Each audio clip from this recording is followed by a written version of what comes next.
Jadi begini, jangan menganggap bahwa sebaik-baik pengobatan, akhirnya semua penyakit dibekam. Nah, jadi masalah ini sering terjadi di masyarakat. Contoh yang paling sederhana, ada orang demam berdarah misalnya, trombositnya turun. Sebaik-baik pengobatan, bekam. Dibekam dia, tambah turun trombositnya. Nah, ini yang jadi masalah, maka itu serahkan segala sesuatu kepada ahlinya. Itu yang paling penting. Jadi jangan sampai bekam sebaik-baik pengobatan, tapi salah kaprah. Ada beberapa kontraindikasi atau perlu perhatian khusus ketika ada orang berbekam.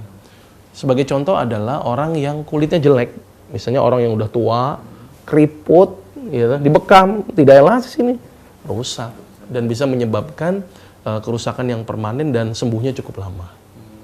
Satu. Yang kedua, orang-orang yang memiliki kecenderungan anemia. Misalnya HB-nya 8, dibekam. Sebaik-baik pengobatan bekam, tambah anemia dia, kurang darah dia. Nah, itu tidak boleh.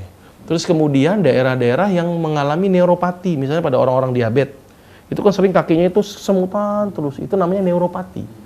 Tiba-tiba dibekam daerah yang kesemutan, timbullah luka yang tidak bisa sembuh, dan timbul penyakit yang namanya gangren, tidak boleh.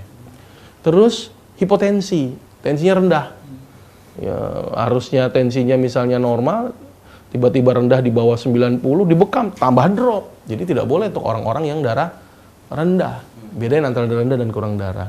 Terus kemudian orang-orang yang memiliki gangguan darah, misalnya orang-orang misalnya seperti apa tuh namanya hemofili. Hemofili itu nggak punya zat beku darah, atau punya kasus misalnya trombositnya rendah yang disebut dengan ITP, idiopathic thrombocyte purpura, atau leukemia, itu tidak boleh dibekam karena bisa menyebabkan darah semakin turun, gitu ya. Itu adalah beberapa hal yang harus diperhatikan ketika berbekam. Jadi tidak sembarangan berbekam, harus ada indikasi kontraindikasinya, gitu ya. Tapi kalau kontraindikasi itu tidak ada, disarankan 1 bulan 1 kali untuk pemeliharaan. Kira-kira seperti itu.